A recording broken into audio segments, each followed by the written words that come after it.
नमस्कार दोस्तों, स्वागत है। अमेरिका ने H1B वीजा के लिए $1 लाख का रकम रख दिया है, जो भारत के लिए काफी नुकसानदेह साबित होने वाला है और ये बहुत सारे लोगों की आशंका भी है।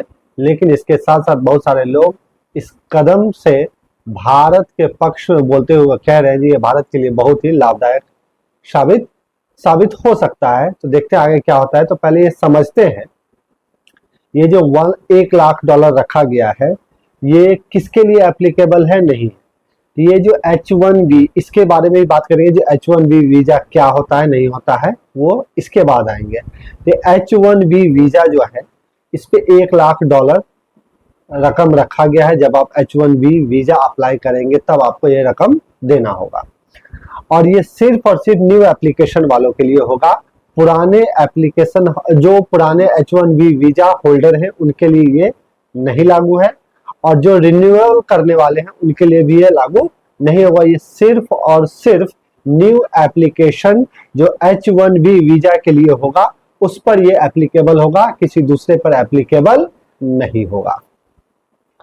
इससे पहले $1 लाख से पहले जो रकम था वो $2000 से $5000 के बीच में था। अब इसे बढ़ाकर के $1 लाख कर दिया गया है। अगर आप अमेरिकी रुपये, इंडिया भारतीय रुपये में आएंगे तो अगर 84 रुपये तो 84 लाख हो जाएगा, 88 रुपये तो 88 लाख, 70 रुपये है तो 70 लाख रुपए हो जाएगा। ये फर्स्ट टाइम पेमेंट करना होगा।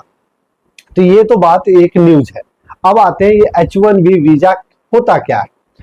तो उसको समझने से पहले हमें ये समझना होगा कि ये नॉन इमिग्रेंट और इमिग्रेंट क्या होता है। इमिग्रेंट का मतलब होता है वो लोग जो किसी दूसरे जगह, किसी दूसरे देश में अस्थायी रूप से बसने के लिए जाते हैं, उसे इमिग्रेंट कहते हैं। नॉन इमिग्रेंट उसे कहते हैं जो अस्थायी रूप से बसने के लिए नहीं जाते, किसी पर्टिकुलर टाइम के लिए, एक छोटे समय के लिए, 3 साल 4 साल 5 साल के लिए वहां जाते हैं और फिर वहां से वापस चले आते हैं। तो ये जो H1B वीजा है ये नॉन इमिग्रेंट के लिए, ठीक है, जो अस्थायी रूप से जाते हैं। और ये जो वीजा है इसे वर्क वीजा भी कहा जाता है, क्योंकि ये काम करने के लिए दिया जाता है, कंपनियों के द्वारा ये इशू करवाया जाता है। इसमें होता क्या है, तो ये जो वीजा है अमेरिकी कंपनी को अनुमति दी जाती है, यानी कि अमेरिका, वहां की जो कंपनी है अमेरिका में, उसको ये अप्रूवल देती है, हाँ कहती है, अनुमति देती है, जो आप दूसरे देशों से स्किल्ड वर्कर को आप अपने यहाँ बुला करके काम करवा सकते हैं। इसी को जब उन्हें बुलाया जाता है तो इस H1B वीजा के थ्रू बुलवाया जाता है। यानी कि H1B वीजा एक ऐसा जरिया है जिसके द्वारा अमेरिकी कंपनी दूसरे देशों से लोगों को बुलाते हैं, वो भी स्किल्ड लोगों को जो उनके कंपनी के लिए काम करते हैं। और ये वीजा अस्थायी होता है, यानी कि आप वहां परमानेंट बसने के लिए नहीं गए, एक पर्टिकुलर टाइम के लिए गए हैं, 3 साल 6 साल। इसमें बताऊंगा जो H1B वीजा में ड्यूरेशन कितने का, वो आगे आऊंगा। अब ये आपको समझ में आ गया। और ये जो H1B वीजा है वहां अमेरिका में जो इसका रेगुलेशन और इम्प्लीमेंटेशन करती है वो है United states citizenship and immigration services. ये एक डिपार्टमेंट है, वो H1B वीजा के रेगुलेशन और इम्प्लीमेंटेशन का काम करती है। अब इसका एलिजिबिलिटी कैसे होते हैं, लोग कौन कौन से लोग एलिजिबल है H1B वीजा के लिए। तो इसके लिए आपको सबसे पहले तो या तो बैचलर डिग्री हो आपके पास होना चाहिए, या किसी हायर स्पेसिफिक स्पेशलिटी में आपके पास एक डिग्री है, उससे भी हो सकता है। आपको जॉब ऑफर होना चाहिए, वहां की कंपनी का, अमेरिकी कंपनी आपको जॉब ऑफर किए हुए होना चाहिए। और एम्प्लॉय स्पॉन्सरशिप, यानी कि कंपनी आपको, एम्प्लॉयर जो है उसका स्पॉन्सरशिप आपको होना चाहिए। ये 3 चीज होगा तब आप H1B वीजा के लिए एप्लीकेबल होंगे। और ये जो H1B वीजा बनता है इसका ड्यूरेशन है, शुरुआत में ये बनता है 3 साल के लिए, फिर उसे एक्सटेंड किया जा सकता है, बढ़ाया जा सकता है, वो 6 साल तक है। इसके बाद भी बढ़ाया जा सकता है, लेकिन उसके टर्म्स एंड कंडीशन अलग है, उसमें नहीं आएंगे। तो ये था H1B वीजा, क्या था नहीं था इसके बारे में जान लिए। अब थोड़ा कुछ आंकड़ा लेते हैं, वो आंकड़ा क्या कहता है। तो अब पहले उस आंकड़े से पहले ये जान लेते हैं जो ये ट्रंप के द्वारा इस H1B वीजा पर $1 लाख जो रकम रखा गया है, ये क्यों किया गया है? तो हम और आप पहले से ही जानते हैं, जब हमें डोनाल्ड ट्रंप फर्स्ट टर्म में आए थे तो अमेरिका फर्स्ट की पॉलिसी को स्प्रेड किए थे और उसी के बेसिस पर इलेक्शन जीते थे और उसी के आधार पर अपने स्टेप्स लिए थे। अब वो फिर आए तो अमेरिका फर्स्ट का ही बात कर रहे हैं, तो वहां के जॉब्स खत्म हो रहे हैं क्योंकि दूसरे देशों से वहां लोग पहुंच रहे हैं, बहुत बड़ी संख्या में वहां पहुंच रहे हैं, जिसके कारण वहां अमेरिकी लोगों को जॉब्स की दिक्कत हो रही है, उन्हें जॉब्स नहीं मिल रहे हैं। तो उनके अमेरिकी लोगों के जॉब को सिक्योर करने के लिए इस कदम को उठाया गया, ऐसा बताया गया। ये पहला कारण है। दूसरा कारण है नेशनल सिक्योरिटी को लेकर के, जो दूसरे देशों से आ रहे हैं, हो सकता है वहां अमेरिका में नेशनल सिक्योरिटी की इशू इमर्ज हो जाए, उत्पन्न हो जाए, इसलिए ये दो ठोस कारण है जिसके द्वारा H1B वीजा को लाया गया है और यही कारण बताया गया है।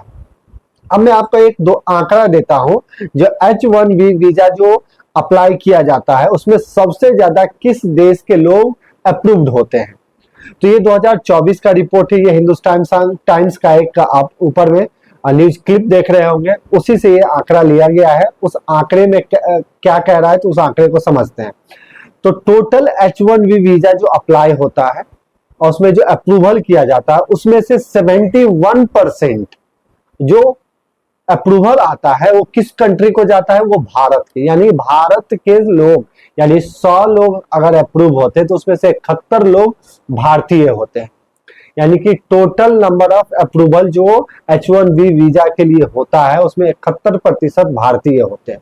उसके बाद 11.7% चाइना के होते हैं। और ये 2024 का आंकड़ा, 2024 में 3,99,355 भारतीय H1 वीजा को लिए हैं और वहां काम करने गए हैं। और ज्यादातर जो लोग जाते हैं वो IT सेक्टर में, जो स्किल्ड वर्कर है वो लोग वहां जाते हैं, और भी लोग जाते हैं दूसरे काम में काम करने के लिए, लेकिन दूसरे एरिया में, लेकिन ये IT सेक्टर सबसे ज्यादा है जो वहां काम करने जाते हैं। तो ये भारत का सबसे ज्यादा वहां पे H1 वीजा का अप्रूवल होता है। तो अब ये H1 वीजा का जो अप्रूवल होता है, हर एक साल 3 लाख 4 लाख लोग वहां जा रहे हैं। अब ये जो $1 लाख हो गया है, तो बहुत सारे लोग वहां जा नहीं पाएंगे। तो वो जा नहीं पाएंगे तो अब उन्हें जॉब कहाँ मिलेगा? तो वो जॉब कहाँ ढूंढेंगे? भारत में ही ढूंढेंगे या दूसरे कंट्री में जाने की कोशिश करेंगे। तो दूसरे कंट्री में उस तरह की अगर अपॉर्चुनिटी नहीं होगी तो वो नहीं जाएंगे, तो वो भारत में रहने की कोशिश करेंगे। तो भारत में पहले से अनएम्प्लॉयमेंट बहुत ज्यादा है, और ऐसे में वो लोग अगर बाहर नहीं जा रहे हैं तो फिर क्या होगा? ये अनएम्प्लॉयमेंट की जो कंपटीशन है, लोगों के जॉब लेने की जो कंपटीशन है, वो और थोड़ा बढ़ जाएगा। लेकिन अगर एक आंकड़ा देखें तो हमारा जो IT सेक्टर है उसमें जो एम्प्लॉयमेंट है अभी 2021-22 का है, अभी 2021-22 में 51 लाख लोग वहां पे जॉब लिए हुए हैं IT सेक्टर में भारत में। और इसको बताया जा रहा है कि 2026 तक ये 95 लाख हो सकता है। तो इसकी कैपेसिटी इंडियन IT सेक्टर की बढ़ रही है, जॉब्स ज्यादा लोगों को दिया जा रहा है। तो 95 लाख हो तो यहाँ पे एकोमोडेट किया जा सकता है।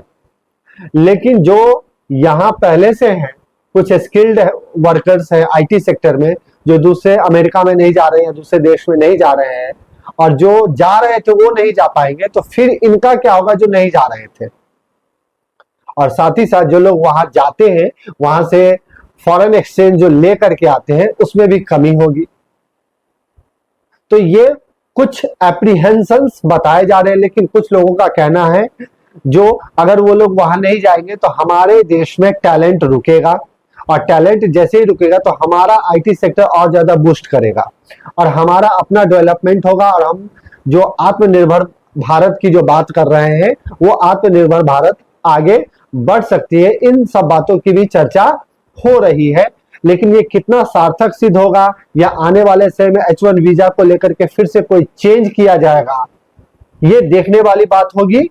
लेकिन ये अभी तत्कालिक मामला है, और जैसे ही ये H1B वीजा को लेकर के $1 लाख का जो स्टेप उठाया गया है डोनाल्ड ट्रंप के द्वारा, तो बहुत सारे कंपनी जो है, जो उनके जो एम्प्लॉय दूसरे जगह गए हुए हैं, उन्हें बोला गया आप जल्द से जल्द वापस अमेरिका में लौट जाए, ताकि आपको आपका वीजा खत्म हो जाए, फिर से आप लौट जाए, ताकि आप उस चार्ज के अंदर ना आ जाए जहां आपको $1 लाख चुकाना पड़े। वैसे ये ज्यादातर न्यू एप्लीकेशन के लिए है, तो जो रिन्यू करेंगे या जिनका वीजा खत्म हो रहा है और फिर से बनाएंगे तो उसके लिए हो सकता है, लेकिन जो रिन्यू करेंगे उसके लिए तो नहीं होगा। तो जो जिनका खत्म होने जा रहा है उनको वहां वापस जाना पड़ेगा, ताकि खत्म होने से पहले वो अपना रिन्यू करा ले, क्योंकि जैसे वो फिर से बनाएंगे, रिन्यू नहीं करेंगे तो उन्हें $1 लाख चुकाना पड़ेगा, रकम देना पड़ेगा।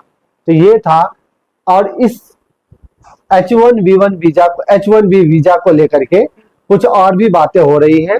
जो इंडिया और पाकिस्तान का जो युद्ध हुआ था, जिसमें ऑपरेशन सिंदूर चलाया गया था, और ऑपरेशन सिंदूर के बाद कैसे अमेरिका के द्वारा, अमेरिकी राष्ट्रपति के द्वारा, डोनाल्ड ट्रंप के द्वारा बताया गया, जो इंडिया और पाकिस्तान के बीच जो मध्यस्थता हुई उसमें उनका बहुत बड़ा अहम रोल था। और टैरिफ का धमकी दे करके दोनों देशों को, दोनों के बीच सीज फायर लाया गया, लेकिन भारतीय सरकार ने इस चीज को नकार दिया।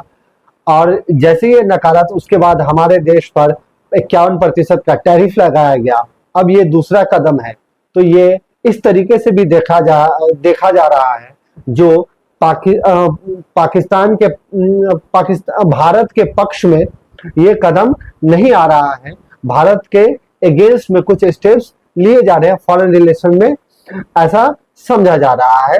वहीं पाकिस्तान और सऊदी अरब के बीच एक डिफेंस पैक्ट हुआ है, संधि हुआ है, जिसमें ये माना गया है, संधि में लिखा गया है, अगर पाकिस्तान पे अगर कोई हमला करता है तो वो उसमें सऊदी अरब शामिल हो जाएगा, और सऊदी अरब पे हमला होता है तो पाकिस्तान उसमें शामिल हो जाएगा, यानी कि दोनों एक दूसरे के हमला को खुद का हमला समझेंगे।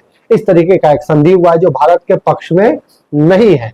तो और हम देख चुके हैं जो ऑपरेशन सिंदूर के दौरान भी जब सीज फायर की बातें चल रही होगी और ऑपरेशन सिंदूर चल रहा था, तो लगभग ना के बराबर ही मतलब कि ऐसा कह सकते हैं जो कोई भी देश हमारे पक्ष में नहीं था, जो टेररिज्म को बेस बना करके भी भारत के पक्ष में ये स्टेटमेंट देते, जो ये टेररिज्म के अगेंस्ट उठाया गया कदम था, जिसमें हमने ऑपरेशन सिंदूर जो चलाया था पाकिस्तान में, जिसमें टेररिस्ट को मारने की बात थी, तो वो टेररिस्ट के अगेंस्ट था। जहां पहलगांव में हमारे 26 लोगों को मार दिया गया था, उसके अगेंस्ट में हम उसके विरोध में ऑपरेशन सिंदूर चलाए थे। उस ऑपरेशन सिंदूर के दौरान कोई भी देश हम कह सकते हैं हमारे पक्ष में खड़े नहीं हुए थे। और फिर से 51% टैरिफ के बाद अमेरिका के द्वारा H1B वीजा का $1 लाख का रकम हो जाना नए एप्लीकेशन के लिए भारत के फॉरेन रिलेशन के को ध्यान में रखते हुए भी ये कदम हमारे पक्ष में साबित नहीं होता है, और ये प्रदर्शित दिखता है जो हमारा फॉरेन रिलेशन बहुत खराब होता जा रहा है। अगर वीडियो अच्छा लगा तो चैनल को सब्सक्राइब करें, शेयर करें और लाइक करें। Thank you.